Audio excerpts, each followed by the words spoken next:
Good morning, everybody. Almost made it to Friday.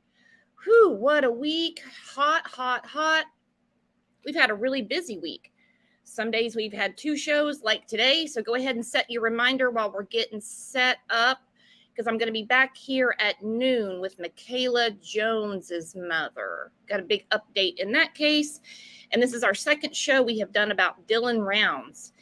And this case has taken on a life of its own. It has definitely gone viral. A lot of people are comparing it to Gabby Petito in a way. The internet is doing what the internet does. So today we're going to go through a very, very recent interview with Dylan's mom. She has been invited to be here. I don't know if she's going to be able to or not because obviously, she's very, very, very busy woman. So let me see who all is in here. Good morning, DT Driver. You were the first one. Gaelic Girl, Aggie, Dredre, good morning and welcome to the channel. Hit that sub button, give it a like, and don't forget to get reminded because you never know when we're going to pop in here and do a live. Fun to ski. How you doing, my friend? There's Uli, preschool granny's back. We missed you. Katrina, hello. Katrina said, getting ready to go to the bank. Someone tried to close my account. Uh-oh. I had some weird stuff going on with my account back in December. It actually happened, I think, like right before or during a show. I about lost my mind, which doesn't take much. Good morning, Anna. Hello, Big T. Cat's Eye, what's up, girlfriend? There's just me. Hi, Bailey. M's Mad World. How are you doing? Lisa Irwin, hello. I scrolled down too fast. Kamari, hello. Aunt B, hello. German Shepherd Mom, hello. Hello, Kat. Actually got a voice clip from Kat this morning, and she sounds like the Kat we all know and love. She's feeling a lot better. I was really happy about that. Tamara, good morning. Connie Branch, good morning. So anyway, hope everybody's doing good. Has everyone been following the Dylan Rounds case? If you have, great. If not, I get it. There's a lot going on. We did our first show about Dylan 2 days ago. I've messaged with his mom here and there. She is very well aware, from what I'm gathering, basically the misinformation that's out there. So we're going to go through the most recent interview, which was on NewsNation last night. Good morning, Deb. Hillbilly Tech, where you been? And I see Crime Time. Alicia said, yes, recently been reading up. And like I said, there's a lot of speculation. There's a lot. I mean, what we do know is he was at the Saddle Sore Bar, which is in Montello, Nevada, which is, put that up, about 30 minutes away from his farm, which is in Lucin, Utah. I haven't heard anything official about a run-in, an argument, anything like that. May 28th was the last contact made with him when he called his grandmother and was talking about a weird run-in he had with a guy. May 30th prompted, they were worried, and a well check call was made. And that's when things really started unfolding. And his parents have really been a force of nature that this is not going to go away. This is not there. It's not going to be treated like he's a grown man that just needed a break and went on vacation or something. You know what I mean? Yeah. Just roll with it. Said Dylan Rounds, missing, 19 years old, from Utah, last seen May of 2022. So I'm going to bring a couple friends up and we're going to start discussing this. Good morning, Outlaw. Good morning, Brooks. How you doing? Good. Hang on one second. M said, it's just echoing in my ear like a horrible sports podcast. Is anyone else having a problem with the audio? Not me. Okay. Anybody else having a problem? Because if I have to get in and get out, I will.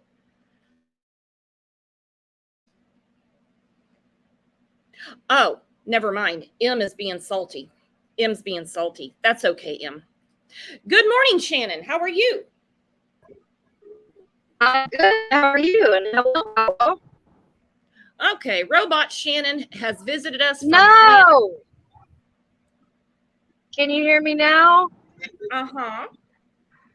I'm on the road. I'm almost home. Sorry. That's all right. Well, I'm going to go through some comments from the last show we did. Okay.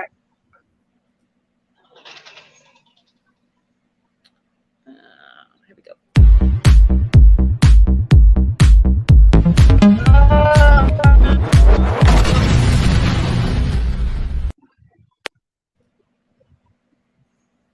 All right, El Sienna, welcome to the channel, said, my heart goes out to Dylan and his family. What info on illegal drug drops in the location that Dylan's mom said is creepy, bizarre, anti-government, homeless, odd locals who do not talk, and that sick phrase, if you want to get rid of a body, do it in the wash when it rains, per Dylan's mom. I did not hear this interview, but several other people have reached out about these weird drug drops and things like that. If Dylan's mom knows about it, then I really hope law enforcement is looking into this. Had another comment by Inkabuys. Real quick, Outlaw, had you heard anything about this, the homeless population and stuff like that there? I've heard a little, but on the drug drops and all that, I'm a little suspicious on that, but I have heard the homeless a little bit, yeah.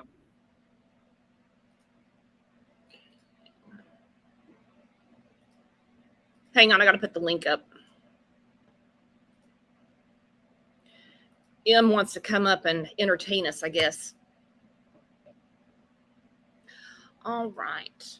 Inkabuys, welcome to the channel. New sub. Never heard this name before. Inkabuys believes that Dylan is still alive and just being held by someone. This is actually a common theory by a lot of people, basically over possibly a dispute over the farm. Him being in possession of the farm, maybe somebody else wanted it. There is a $20,000 reward, and there's no report anywhere of anybody reaching out for a ransom or anything, but it is a common theory. Mama Kay is talking about Candace Cooley, Dylan's mama. She said she reminds me of Natalie Holloway's mother. She certainly does, because she took the bull by the horns. So did Dylan's father, and they're not giving up. So, whoever's involved, you've got your work cut out for you, because this is not going to go away. Wendy yesterday said, in my opinion, his friends have guilty knowledge of what happened. I don't disagree with that at all. I believe by now, with the amount of coverage and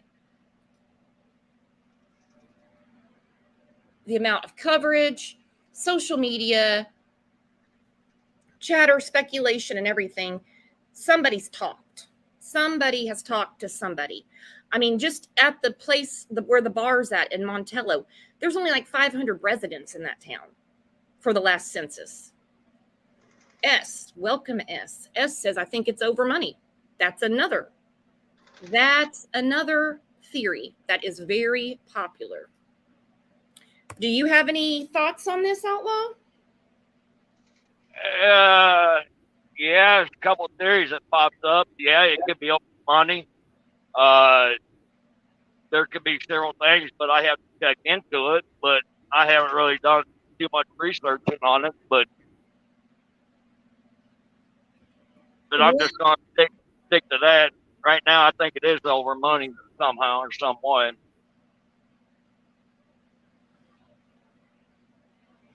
Yeah, a lot of people are saying it could have been a hate crime. It's going in so many different directions. So we're going to look at the most recent. This was Candace on NewsNation last night, and let's break this down.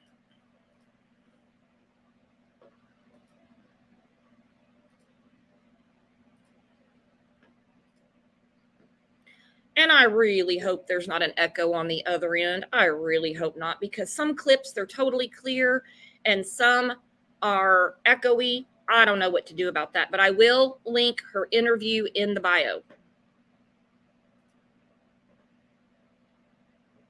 All of you joining us online, I'm Marnie Hughes, host of NewsNation Prime, and tonight we're going to be taking a closer look at the disappearance of a young man named Dylan Rounds. He is from Utah, and he vanished Memorial Day weekend. And in a moment, you are going to hear from Dylan's mom, detailing the last conversation that she had with her son, and also the strange circumstances surrounding his disappearance.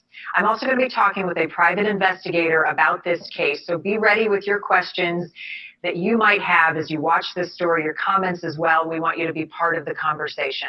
We chose to focus on Dylan's story this week because so many of you reached out to us online on social media, and most of the cases we cover come from the public.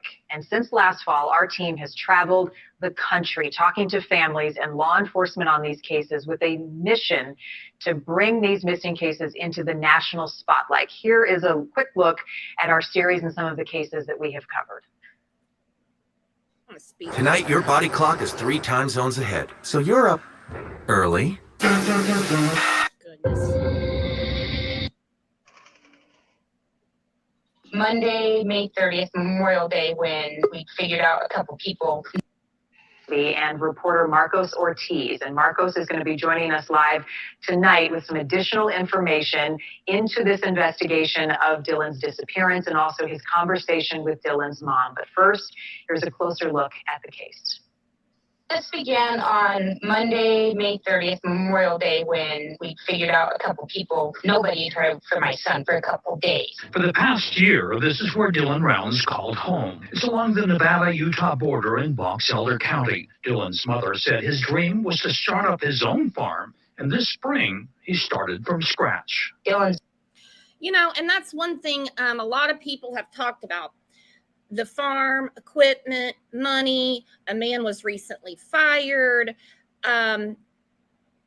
Real hard-working kid. I want to welcome M real quick. Good morning, M. Good morning. Can you guys hear me well? Yeah, it's Yeah. cut out a little bit, but I think we'll get through it. What's going on this morning? What are you thinking about this case? Oh my goodness, I'm recovering from that dreaded sound from Jim. Like that's all I've done for the last 2 days was go back and listen to the Zav Girl appearance and also the one he did last night on Monkey Mart. I haven't seen the one he did previously on Monkey Mart, so I still have to get caught up on that one. I feel like there's a little bit of truth in everything, but it is a lot in how he comes across towards people. I think that rubs people the wrong way with him, but and then again, there's a lot of red flags in some of the stuff he said. And I think if I have it written down, he's contradicted himself a couple of times. And the way he went about delivering these receipts was a little sketchy, to say the least, in my opinion. Like the phone calls from the people that were friends with Justin or they're friends with Candace or they knew, I just don't trust it. That's just my personal opinion. No.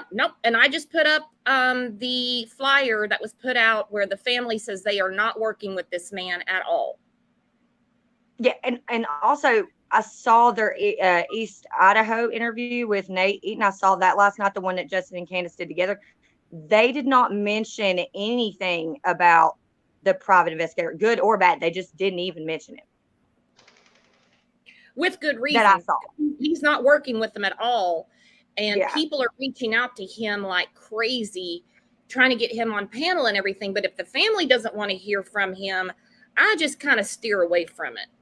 But I totally see what you're saying. Yeah. I feel the same way. I feel like it's just real easy. And if we those that are following this Summer Wells case, you see how easily this can cause a problem.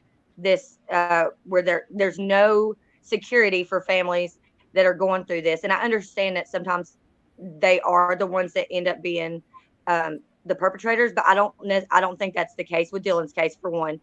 And they should be protected. Regardless, they should be protected when they're going through this type of thing. And they shouldn't, like, you got people reaching out to them, approaching them first. But I don't know if that's what Jim did And I still have yet to hear the sister confirm that she had even hired him to begin with. So in my opinion, at this point, he is no different than Jody Sue, and inserted himself in this case, and is the credibility there is to be determined, in my opinion, because I don't have any receipts for that. And very early on, I could not believe it's like, yeah, wow, you didn't even let the ink get dry from the local newspaper before you jumped on this. Goodness. Already, I mean, He's been working on this farm out in Lucin, Utah, his own farm, on getting the ground tore out and getting it prepared for a crop. This year was going to be his first crop. So that farm was his whole life. He lived in this camper, and when no one heard from him on Memorial Day weekend, his Idaho family traveled to his farm. It was abandoned. We've been searching. We've been looking everywhere. Search and rescue came out on Monday, May 30th. They were out there in the afternoon, and that first afternoon, we located his boots. His mother said the boots were a short distance away from his RV camper, and it's the only... Okay, you guys see that on the screen? Also, she has mentioned he basically had one pair of boots. And it's kind of like these are his favorite boots. When he wears out this particular brand, he goes and gets the same ones. So he's not going to leave without his shoes.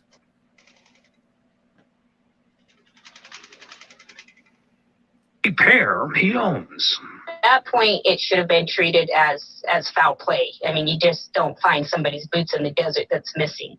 On the Box Elder County Sheriff's Facebook page, they consider it a missing persons case. They've received tips and continue to search the Lucin area. The sheriff post said his pickup truck was found on the property and believed he was on foot. His mother said despite recent rains before his disappearance, it appeared not to have been moved, raising more suspicions. It's like it never moved in the rain. Like he never took it anywhere on Saturday, like they originally thought.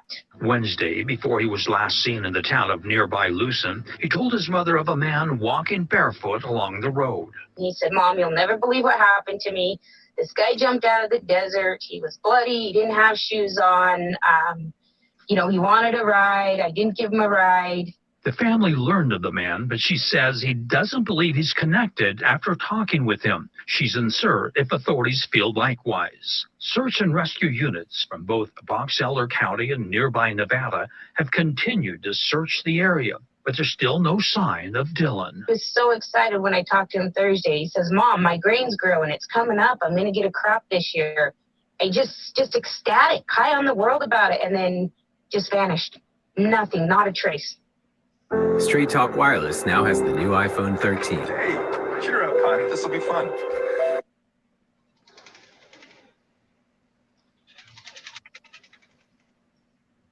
Marcos this is go something ahead, that's Marcos. somewhat of a mystery right now. This is somewhat of a mystery right now here in the Utah area because he was basically doing what he wanted to do all his life, and that was to farm. And he was doing that when he just suddenly vanished on Memorial Day weekend. Yeah, I mean, living out his dream. Marcos, something stood out to me watching your piece, and I've seen it now several times and been reading a lot about it.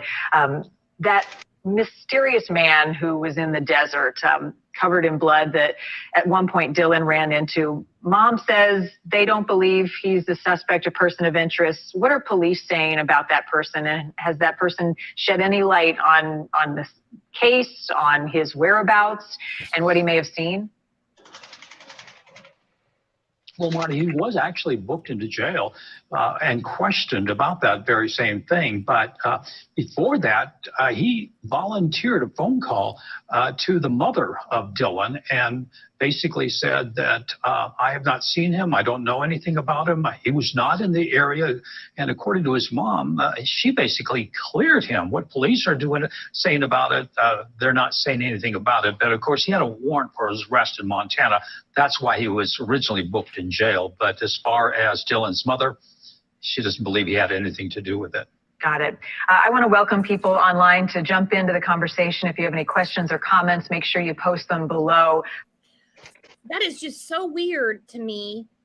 And I'm not doubting his mother at all, because she obviously has been told something that we aren't privy to, that he comes across this strange man in the desert. I don't know what his warrant was for. If it's something, misdemeanor related, violent, I don't know. And then calls his grandma, tells his mom about it and stuff like that, and is never heard from again. Don't you find that odd?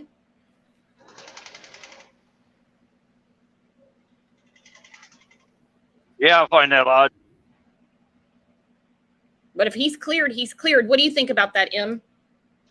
Yeah, I think it's very odd, and I know that I don't even know if I should bring this up. I know that Aiden's mom doesn't like that they keep getting connected, but the fact that they both did not have their shoes on is just I can't. How many people are running around in the damn desert with no shoes on? Mm-hmm. Yeah, she's very frustrated. She's like, these cases are not connected, and she doesn't want the focus on her son taken away, or people, coming up with some sort of, serial incident theory.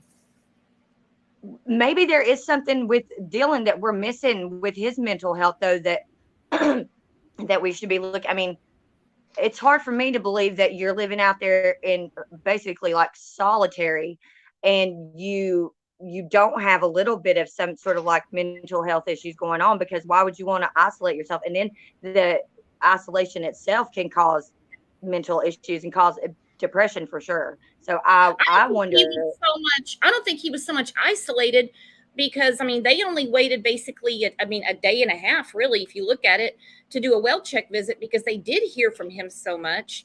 He did go home to visit. And then he also, he frequented the town next over. He went to that bar quite a bit, that bar and grill. And I could also see him not telling his mom if he was scared or if something had bothered it, because I have a teenage son and he hardly tells me anything, let alone if he was scared. He would never tell me if he was scared unless he was absolutely afraid for his life. Then he would probably come to me and be like, Mom, I'm scared. But I don't think if it was like something like maybe just running into someone out there, and like, I could see my son not telling me about giving somebody a ride home, because he knows I would give him crap about it. Yeah, and something freaked him out enough to make those calls. Yes. And so maybe that was his way of hinting to them, something's not right out here. And they didn't really, because kids are kind of like that. They kind of hint around.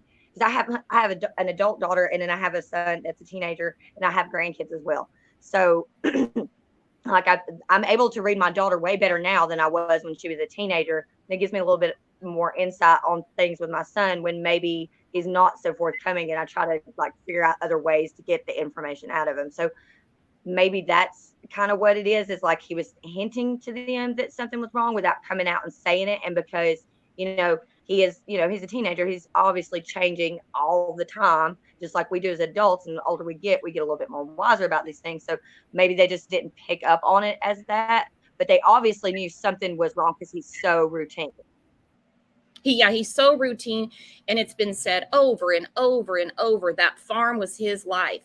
This summer was his first crop. He's worked so hard on this. And so, hardworking kid. It is a criminal investigation. Obviously foul play is suspected. He didn't just walk off barefoot in the desert and walk away from all his hard work. Right. And there's a lot of money that's invested in that too. It's a lot of money. And hang on, Sweet Crazy, welcome to the channel. She says, yes, Dylan had guns, but not with him. That is definitely suspicious. Did they find those guns? Not that I know of. They're not going to release very much stuff. As we continue to talk to Marcus, and then in a moment, a private investigator will be joining me. Marcus, I know that you spoke extensively to Dylan's mom, and there's a piece of sound that I'd like to play that wasn't part of the piece. When she talks about his boots and some of the other things that were strange around his property. Let's take a listen. We gave him everything. We had the crazy phone calls that Dylan was being held hostage. We had all of this stuff that added up to something's wrong. Something is seriously wrong. And it's June 15th. 17 days later is when they come out and say they're going to treat it criminally. And they can tell me behind the background they were treating it that way from the beginning all they want. But it's a bunch of lies, because if you were, the pickup wouldn't have left. The boots wouldn't have sat in the back of an SUV and not been sent to the lab until the 6th. Dylan's brother's DNA would have been collected immediately, so we had something to match Dylan to. None of that kind of stuff was done. Nothing was fingerprinted. Nothing was even looked at. So don't tell me from day number 3 you were treating it criminal and as a homicide, and that's exactly what the sheriff told me. Boom. Don't mess with her. I'm telling you. Somebody has bit off way more than they can chew, because these parents are not having it. Hats off. Hats off to Candace and to Dylan's father, Justin.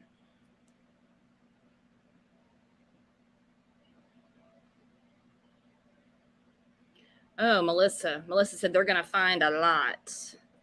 Well, Dylan had a shotgun that was left at his home, and his pistol was missing with him. Just saying. Yeah. Go ahead, Outlaw. I'm sorry.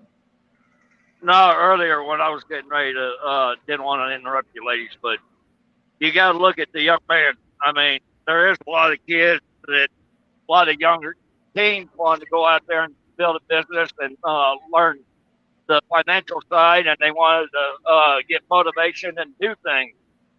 And there's nothing wrong with that. And like in Dylan's position, he wanted to get out early. He wanted to start something, and he wanted to see if he could be successful. There's nothing wrong with being successful and being a failure at the same time. But you always got to learn that the things that they taught you. Well, and he was definitely learning. I mean, he was working his ass off. This year was going to be his first crop. He hadn't even had a chance to fail because somebody was either very jealous of him, there was a run-in somewhere, and I want to address this comment from Sweet Crazy because I agree. I'm so mad at the cops for not taking this serious. They can say all they want that they did. There's another case out of Missouri, Mark Fullerton, and to this day, as long as he's been missing, they have the attitude, even though there's lots of evidence pointing to foul play, somebody's involved in his disappearance, they treat it as if, well, he's an adult. If he wants to get away, if he wants to move, not have contact with his family, that's on him. They have not done anything. So I am glad that they are now treating it as a criminal investigation.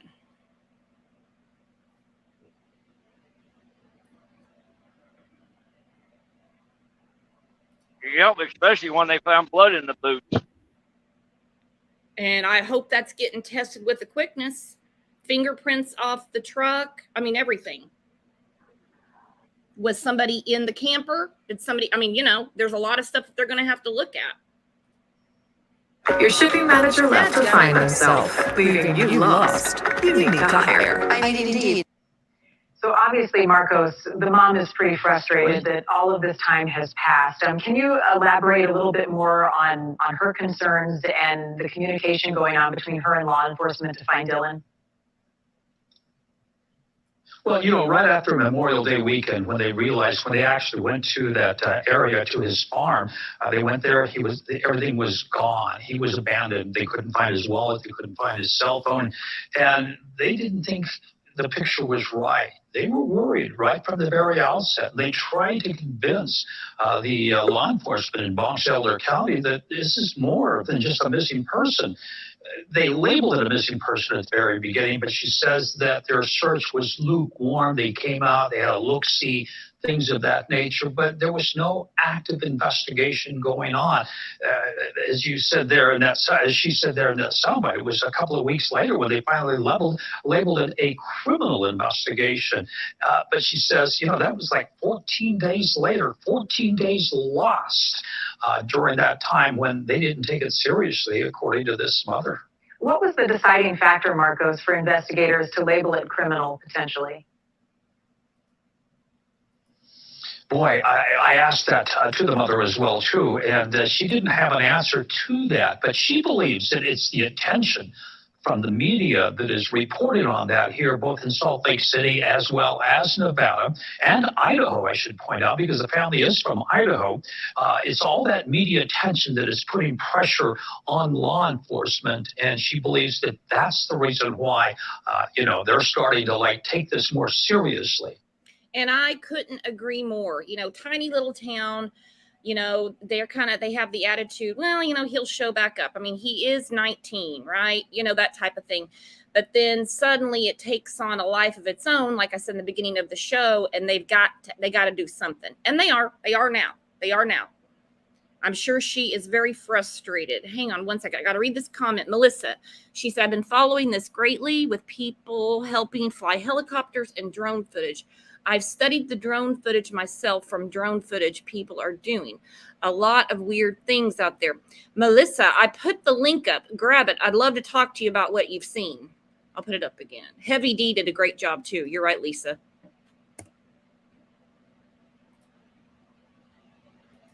The other thing, and we've got some people chiming in online, Marcos, they're curious about this rural area of Utah near the Nevada border. Can you give us an idea of what it's like out there, what's around Dylan's farm? Yeah, sure. It's 200 miles from Salt Lake City, northwest of Salt Lake City. If you look on the map, it's right on the border of Nevada and Utah, in the middle of nowhere. It's in the northwest corner of Utah. It's just barren desert area, but there's small ranching communities out in that location. The nearest town, or nearest, I don't know if you want to call it a town, it's called Lucin, Utah, and it's just a small little village, just a gas and go, and that's pretty much it in that community. Everybody hangs out at that gas and go, and that's it. Nevada, there's a community about 20 miles just on the other side of the border, but it's just in a remote area right now in Utah, and it's just hard to say what happened to him.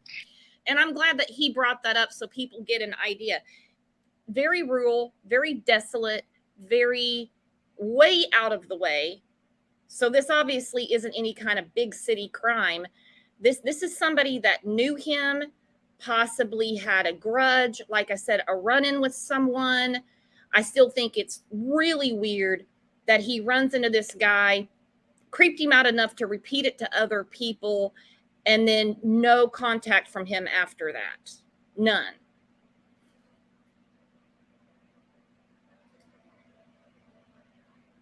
I put the link up. Melissa said she's been looking at the drone footage, so grab the link, come discuss. Also, Two Boston Moms said this is her backyard. Girlfriend, I want to hear from you too. Come on, don't be shy.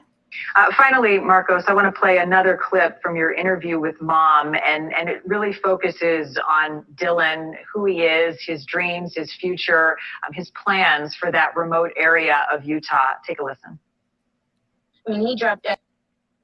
Okay, real quick, I'm going to address this comment because this needs to be dispelled right away. This young man didn't do anything to himself. This is a criminal investigation. Foul play, criminal investigation. That farm was his life. He had plenty of things that made him happy, looking forward to live for, and it's a criminal investigation. Yeah. And you can put that to rest right there. Remember, all opinions are welcome. All opinions are welcome. All theories, all opinions, we respect, we appreciate. His family wants just the facts put out there. So that's why we're doing it like this, which we always do, every case. At a high school to pursue the dream of having his own farm. That is his everything. He didn't walk. He was so excited when I talked to him Thursday. He says, Mom, my grain's growing. It's coming up. I'm going to get a crop this year. I just ecstatic, high on the world about it, and then just vanished. Just vanished, but he had his whole life ahead of him. He was out there doing what he loved. Talk more about Dylan, who he was, what his mom shared with you. And that's pretty amazing, think about it, a 19-year-old, and this is what he wants to do right out of high school. He wants to farm. I mean, that's a dying industry here in America, but yet Dylan Rounds wanted to pursue that, and he was set out to do that. He got some land from his grandfather. His grandparents live in that area as well, too, and he has a small little RV camper trailer and a pickup truck, and he was living out of there, out of that the RV camper, and he was making a go of this farm, and that just reflects on who Dylan Rounds was. His mother says that he was a very stable young man, and there are rumors out there that. Can you guys still hear the video and hear me? I just got something that popped up. It said something about my internet connection, but it shows I'm connected. Yeah, I can hear you, Brooke. Ugh, don't mess with me today. My goodness. That perhaps he committed suicide. His mother says, no, that's the farthest thing from the truth. There's no way that he would have done that because he had so much going for him in his life at that time. And, right now, it's a... Well, and also if somebody does that, okay, and rumors, they don't bury themselves. They're found. That's crazy. And their stuff isn't missing. They would have it on them or somewhere around them. That's crazy. And he had a lot going on. He had a lot to live for. The farm was his life. She said that over and over and over. Criminal investigation. His mother thinks something bad's happened to him. Yeah, well, and it stands out to me, Marcos, that he was excited about his first crop and seeing the fruits of his labor on that farm. Let's just hope that providing more insight into this case gets to the right people tonight because somebody knows something. Marcos Ortiz from our sister station, KTVX in Salt Lake City. Marcos, great reporting. We'll be staying in touch for updates on this case. Thank you very much. I want to bring in private investigator now, Jason Jensen. We have worked with him on a lot of our missing cases. Okay, this is a private investigator that just comes on their station really and talks about cases. This is not the one that's caused all the controversy that people either love or hate, okay? This is a different guy. Melissa read my mind. Thank you, Melissa. His boots alone show nefarious acts. What stuck out to you the most as far as foul play, Outlaw? Oh, man. Like I said, it's stumping investigators and it's stumping a lot of us. It just, what really stuck out was just a pair of boots out there in the desert with nothing in it. Mm-hmm. And turning out that he's up and disappeared. There's 2, 3. His truck was washed. No wallet, no phone. So there's all the indications of what did happen. Mm-hmm. And this too from Gaelic Girl. Here's another example. It was raining and stuff like that. He had to make sure he didn't want the seeds to get wet. Very, very responsible. Like she said, that farm was his life. Yeah. I'm going to put the link up again. The chat's moving fast, guys. So, but like I said, I don't blame this young man for being what they say, in vanilla or whatever it is. I can't pronounce that word, but he was a go-getter. I don't even know why that's an issue or why that's so weird to people. This is his career. This is his job. This is his passion. I don't get it. People make something out of nothing all the time. Yeah. He has incredible insight, not just into missing person cases and how to investigate them, but also this region of Utah. Jason, great to see you. Let's start right there. You heard Marcos talking about this remote region of northwestern Utah. What do you know about that area? Well, like Marcos was explaining, it's very desolate. I mean, if you had a picture in your mind of what the desert's like, flat, arid, no vegetation, that's exactly the kind of environment we're talking about. And being there on the border between Nevada and Utah, there's really nothing there. Oftentimes, that's portrayed or characterized as the salt flats where people do racing because it's just flat, barren, oftentimes just a wasteland.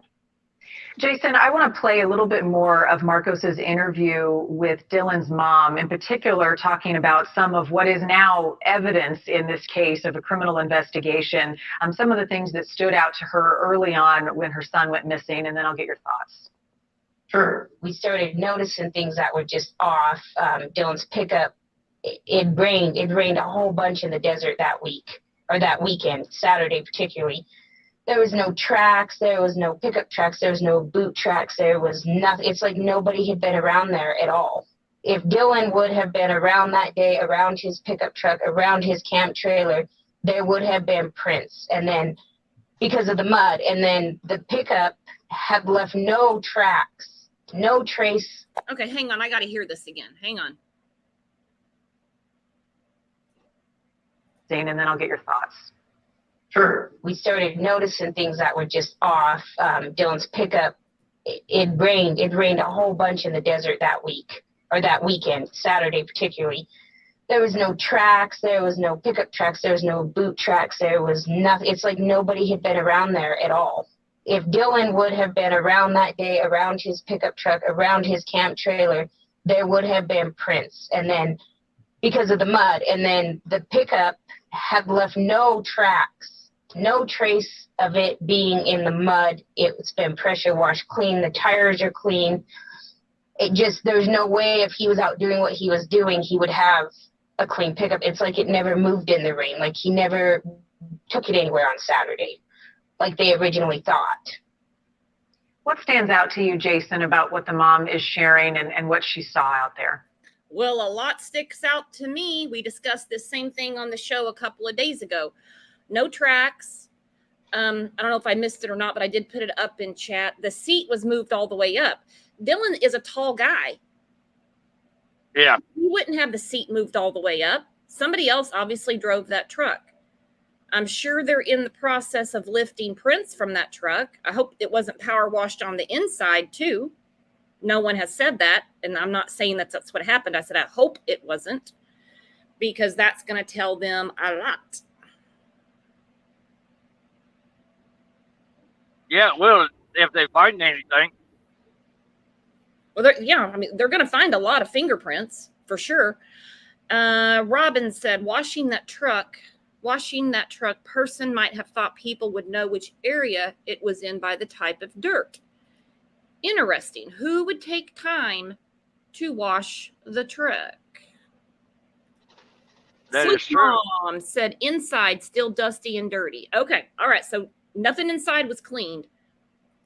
Matter of fact, I mean, it's hard, but yeah, they could take the dirt off the tire or one of the mud flap and go around and take the DNA off the mud and try to get samples and see if it matches, but it's a little hard to do, but it can be done. Well, somebody power washed it for sure. Melissa said the tires would have had mud on them due to all that rain that went on for days. It had to have been cleaned up to cover someone's axe. Exactly. It goes into, this is a criminal investigation. This is a criminal investigation. Well, what we do know is that day that he was last on the phone with his grandmother on the 28th, it was raining. So he said, I have to go, get my seat indoors so it's not, going to get ruined. So what that means is anyone that's familiar with the desert knows firsthand that when it's raining, it's going to be splashing mud like crazy. So there should be all sorts of, splatter of diluted mud on the sides of the truck. And what she's describing is it seems like it was cleaned. So it's my understanding that he had a pressure washer there on site. So somebody cleaned off his truck and then erased any evidence that there was any footprints or tire marks in the soil. So that's very troubling. It's like somebody was concealing that there was any activity there. Wow, that is concerning. Just made the hair on my arm stand up that there would be a potential cover-up of a crime here. I'd be interested in what police have to say about that. As a PI who you've looked into lots of these cases, Jason, where would you be focusing your efforts? Who would you be questioning right now? Well, what's interesting is that Candace Cooley, Dylan's mom, excluded the guy that was, had this really scary kind of description of having blood on him, and that she dismissed him because he reached out to her and explained he hadn't seen her, and, pretty well puts on a good facade that he's an innocent person trying to help. But you have to ask yourself, is he trying to throw any suspicion off by initiating that call rather than somebody calling him out of the blue saying, hey, you're one of the last people that, that there's text messages between you and Dylan, what's going on? So if somebody reaches out, it's really because they're innocent or they're trying to throw off any trail that leads to them.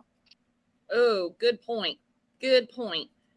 That's happened in so many cases too. The person that's trying to help the most and not the parents, don't even go there, usually have some kind of involvement and they're trying to throw it off. And like I said, this case has taken a life of its own. It is, it's scary too.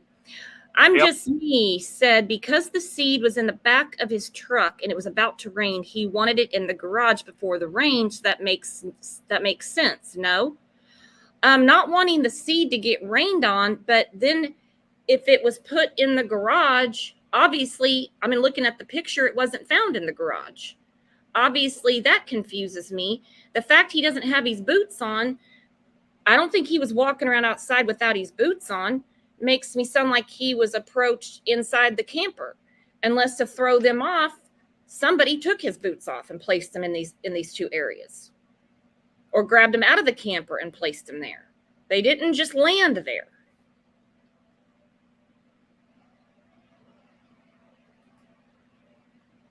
That is a good point. They had to be off possibility. Because, walking around his property, he's going to have his boots on. In his camper, he's not. Unless somebody got him outside and they set this crime scene up. You see what I'm saying? Yeah. We're going to have one boot over here and one boot over there. Jason, pardon me, go ahead. No, so that would be my first concern. But if law enforcement has ruled him out, then you want to look elsewhere. Where was he at last? Who may have followed him home? We do know that he doesn't really have any neighbors, but we do know that on the 26th, he had eaten at the Saddle Sore Bar there in Montello, Nevada. So did he get in a conversation about, his high hopes and his expectations of his crop? Did somebody follow him there, or did he take them with, maybe a branch hand that's going to help him with the farm? And did this farm hand decide that they were going to try and rob the guy? Who knows? So I'd be interested to find out from the people that last saw him at the Saddle Sore Saloon if he was engaged in conversation with anybody. And I'm sure he's a regular there because there's not too many places to go out to eat. That's what I was saying on the show the other day.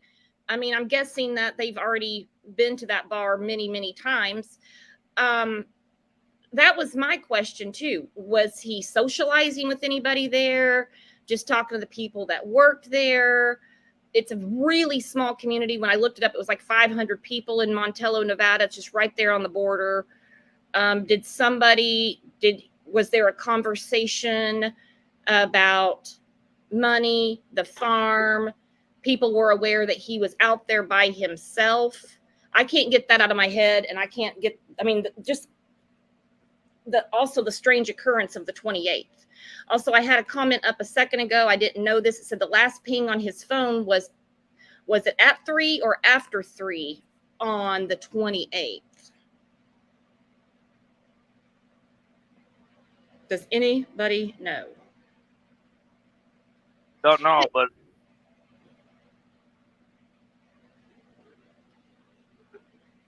go ahead. But I hope the law are really going over that truck with the fire chief comb, and I hope they spray luminol in the back of the bed and check to see if he was thrown in the back of the bed. I got a funny feeling that he was put in the back. Well, they washed the truck, but the inside is dusty. It don't make any difference when you spray it with luminol. The blood will whiten up with the black light. You can't really wash it out. It will be there. Mm-hmm. Yeah, they got a lot of work to do. They got a lot of work to do. And I don't blame her frustration, but it's moving in the right direction now. Hang on, Sleuth Mom. Last ping, 3:42 p.m. at the farm, and the grain truck was in the garage. Family pulled it out to check the grain. Okay. All right. So he was at his farm. I'm just going to make that guess that this happened at his farm. Yeah. All right. Well, the other thing would be a digital trail, right? Like, where is his cell phone right now? What was the last call that he made? Have they pinged it on some local towers in the area? That seems like that would be key as well. No, especially since his phone is missing as well. So it wasn't left at his home where he was last likely to be, but his wallet's gone, his phone's gone. So either he has those items with him on his person if he's alive and well somewhere, or if, he's the victim of foul play, it's entirely possible that the bad guy has those items. So ping the phone, find out where the phone's at. Yeah. Well, one of the most peculiar things to me, Jason, is his boots. His mom said it was the only pair of boots that he owned. He's out there on the farm. If he had walked away, he wouldn't have walked away barefoot. And so these boots were found. People online are picking up on that as well. Terry on Facebook is asking about the boots and blood that was found on one of the boots. That must be a critical piece of information. She's asking, whose blood was it? That can't be difficult to determine, right?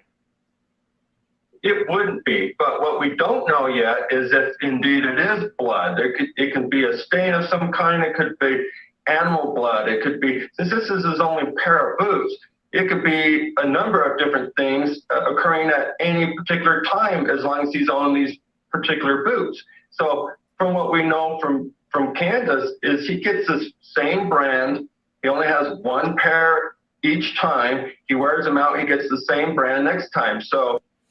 And also in the show the other day, and we were discussing in Discord, by the way, anybody that wants to join the Discord, send me an email. Let me put it right here. It is cll72020@gmail.com. Send me an email with your YouTube name, and I'll send you a link to come into the Discord, because we have a room for basically every case. And we've had a lot of activity talking about Dylan. We were talking in Discord the other day that even if it's his own blood, really wouldn't be a surprise, because he's got a very physical, labor intensive job. So like he's saying, it could be a stain, it could be from an animal. But I mean, if it's his own blood, do you guys think that that's really a big deal? I mean, I don't know. It was just a discussion that we were having in there.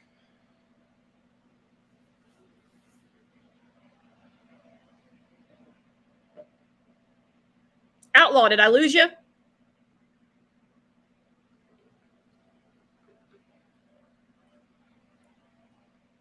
Uh-oh, lost Outlaw.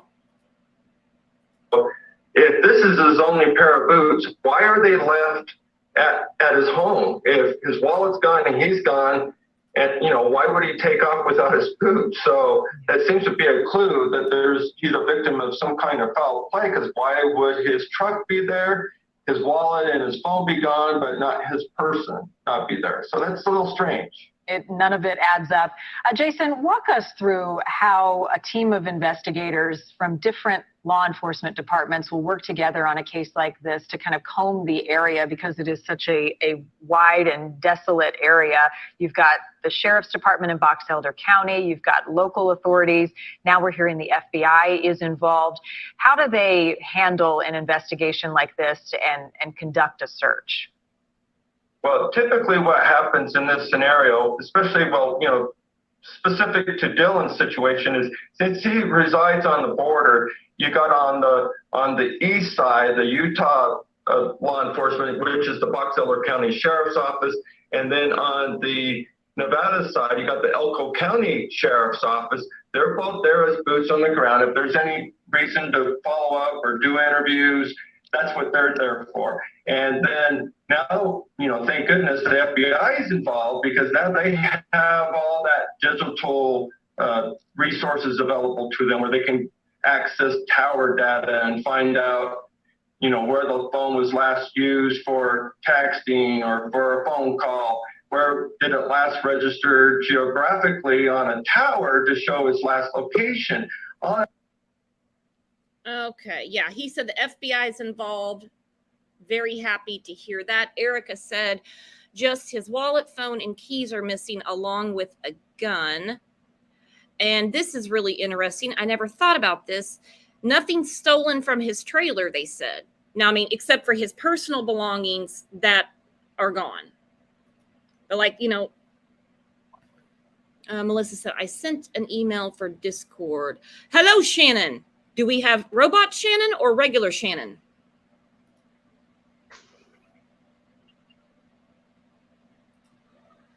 I was on mute. Am I regular Shannon? Okay, yes, you are. I think I'm gonna have to change my name to Robot Shannon after a while. But go ahead. Sorry. No, what are your thoughts on this? Because it's blowing my mind. It is blowing my mind. It almost seemed like at first not a simple case, but something that wouldn't go into this many directions. And number one, it has foul play written all over it. Nothing was stolen. You've got, if you're going to do a crime, you're going to get rid of cell phone, which getting rid of the phone, criminals, I don't need them to know this, but you can get that data from the cell company, whatever's on it. The boots where they were, the wash truck, he went to the bar. There's two conflicting dates there. And then the last ping, I heard somebody say he was at home and there's no marks or tire marks. So did he fly up into the sky? Did he? No, this is foul play. Foul play. Yes. I don't know what conflicting dates you're talking about, because we know on the 26th he was at the bar. The 28th he made the phone call about the weird run-in he had with the man on the road. The well check visit was done on the 30th. And then several days later, even with everything pointing at foul play, they officially opened a criminal investigation, even though they said they were treating it that way the whole time. And I agree with what his mother said. It was because of the attention from social media. Yeah, and I agree with, I think a couple of people said this about and the media. The guy calling and talking to the mother. And she seems like a smart, swift lady. So I'm going to remove her from this scenario. But the guy that called her, that's very, very suspicious to me. Criminals will do that. They will be in the investigation to try to look like they have nothing to do with it. So I'm suspicious of him still as well, if that makes sense. Yep. He's still on my radar. Hang on. Sleuth Mom said running on the road was the 25th, not the 28th. Well, then this article I read was entirely wrong, because it said there was a run-in on the 28th with this man, and that prompted him to call his grandmother. He told his grandmother he would call her back, which he didn't, and then that there was a welfare check done on the 30th. Like, I wrote all of this down from the article. That makes me so damn mad.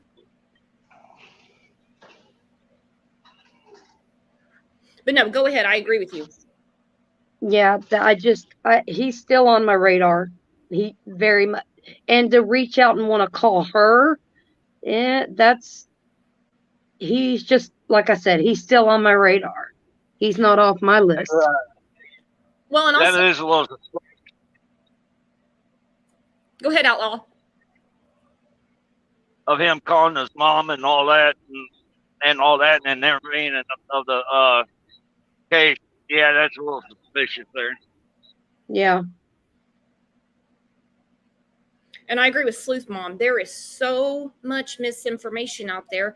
And like I said, just like that date I gave, which thank you for correcting me, Sleuth Mom, I got from a damn article. I didn't dream it. I lost my train of thought. What I was going to say. I'm sure it was super important. Well, okay, it goes back to what the PI was saying.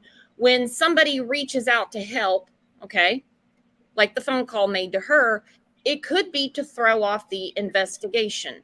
So we could be back, like we talk about another case, to opposite day. The information he gave could be just to throw them off and mess up the investigation or buy time. Exactly. And criminals will insert themselves into investigations just for that reason. Oh, yeah. We've seen it time and time again. Mm-hmm. Sleuth Mom said there is a wonderful PDF timeline in the Facebook group. I will check that out. I can read on Facebook, but that's pretty much it.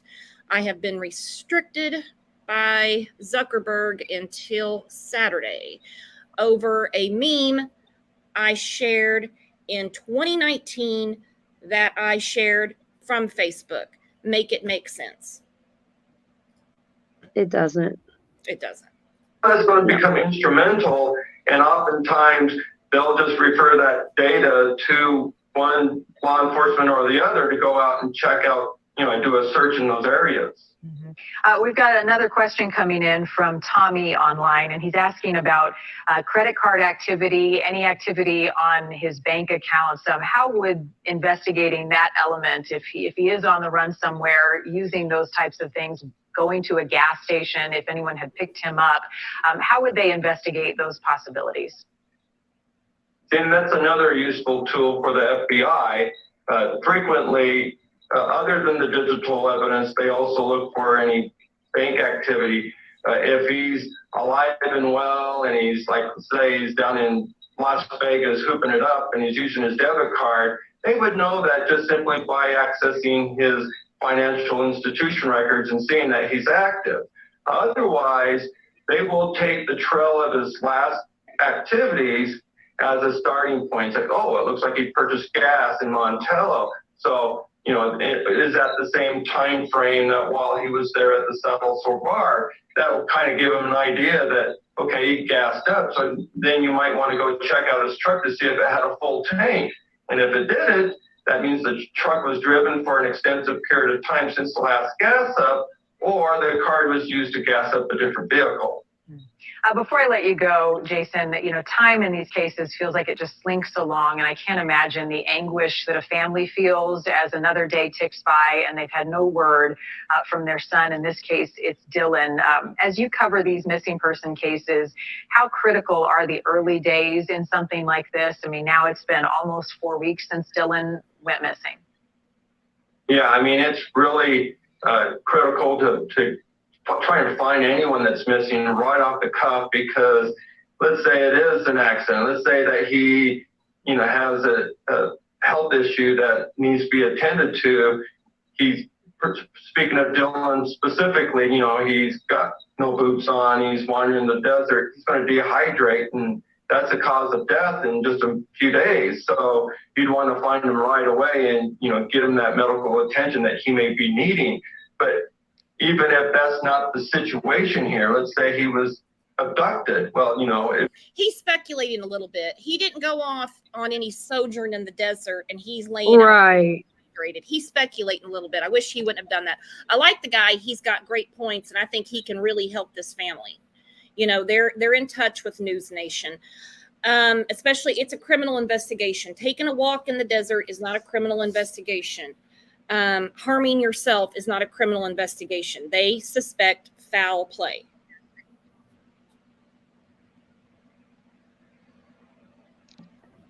Yeah, I was like, why? I guess he's got to go through the scenarios being on the news and all, but I was like, no, that didn't happen. And another point is he's not the type. I mean, he's 19 years old. He's still, to me, he's a baby.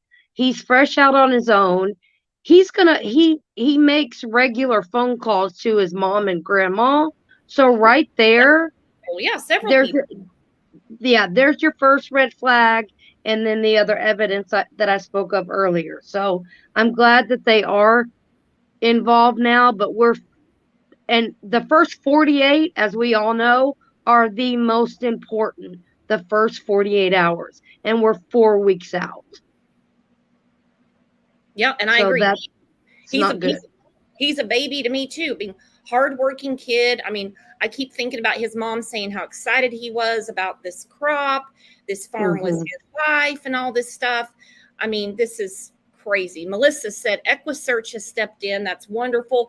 There have been extensive searches, not just by law enforcement, but other people as well. So that eventually someone's either going to release him or they're going to silence him, usually by death, if you know, he can't be trusted to be released and not give their identity up. So if he's held hostage somewhere, they're not doing a very good job getting the ransom out, trying to let people know, hey, meet these demands and we'll release Dylan.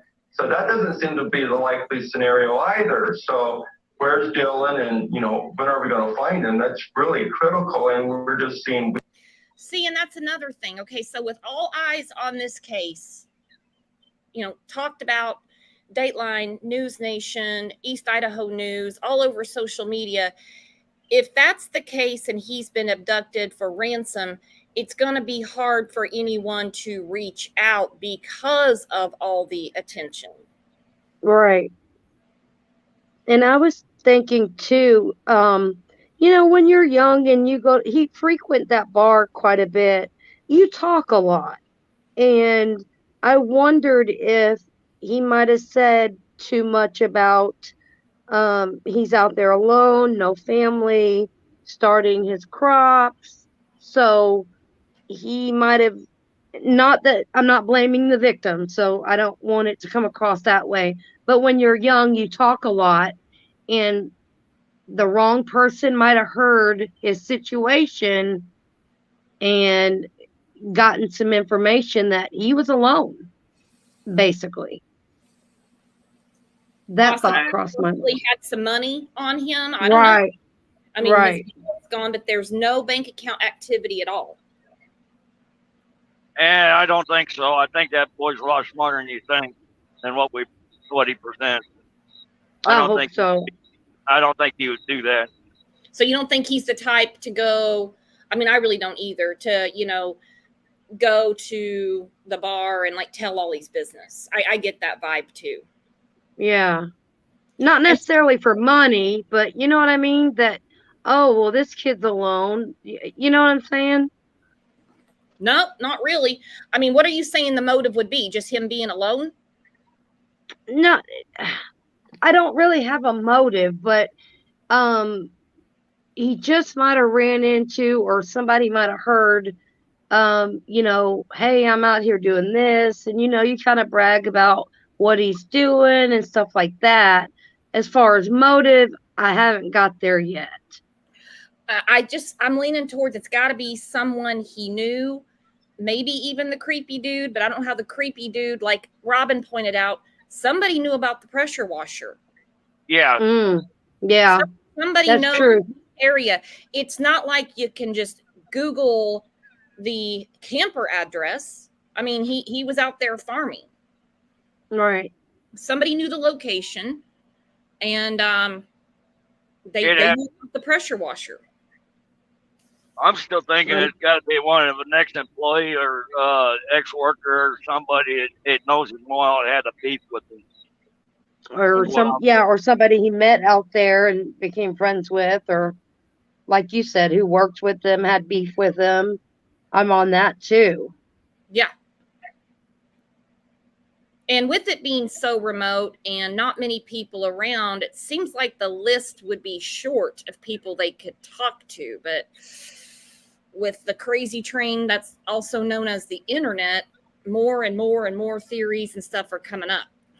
Right. Weeks click on by. Yeah, no, it's a process of elimination, and your mind goes to the worst places. But good investigative work is what is needed in every single one of these cases. Jason Jensen, we always appreciate your time and your insight. Thank you, and I know you're going to stay on this case. We'll be checking back in with you. Thank you again, and to all of you who. Okay, I like how they laid that out, but I'm going to get that PDF as well. It's from the family's official Facebook group of basically the timeline as they know it. They obviously are going to know better than us because, like I said, the damn article I read, which is from what I thought was a credible news source, was wrong. What do you know? And I do want to discuss this, what you guys think about this very common theory. Ex-worker might have wanted more money thinking he was worth more. I'm kind of leaning towards there was a beef. 2 Boston moms, East Idaho News. I watched that last night. I'm going to go back through it again. As you know, I do. This was just from last night too. I think he had a lot of really, really good points, but the most information we get in this case is what his parents are telling us.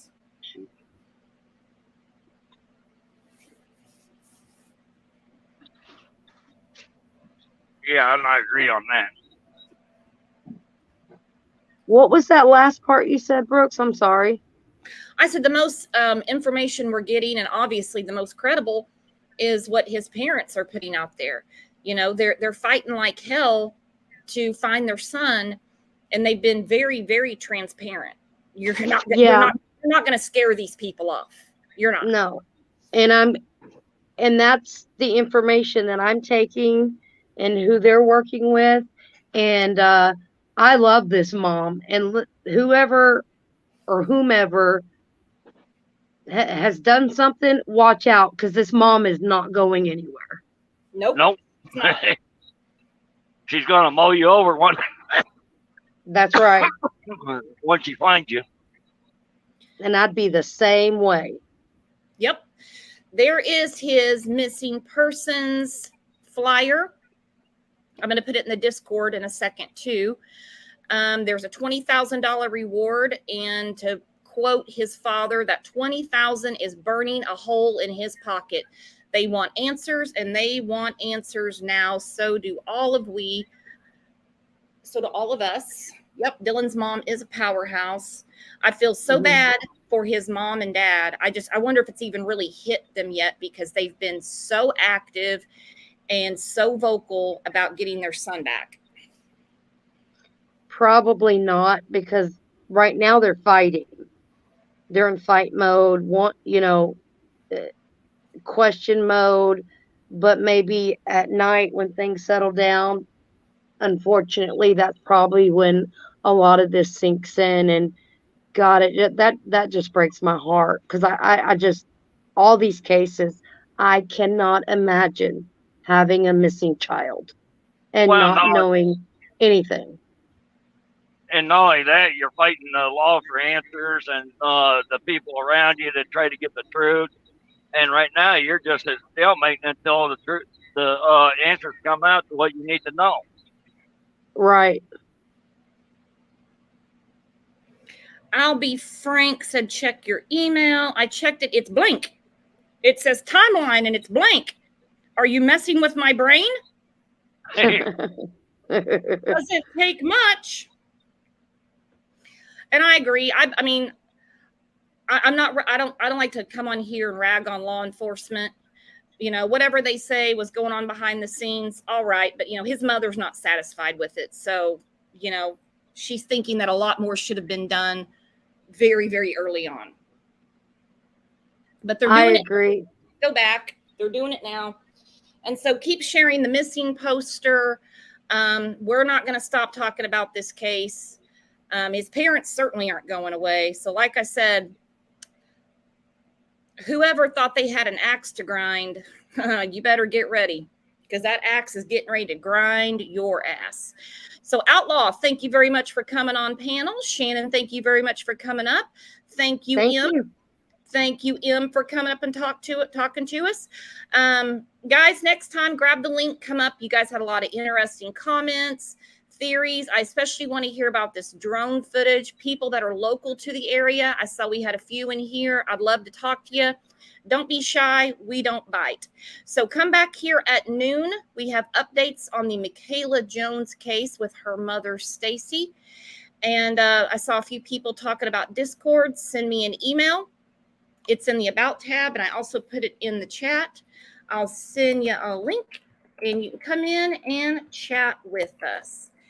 In the meantime, have a good couple of hours and come back at noon to support the case of Michaela Jones. You guys are the best chat and best community on YouTube. I can't tell you enough how much I appreciate you. See you in a little bit. Bye-bye. Yep. Bye-bye. Bye.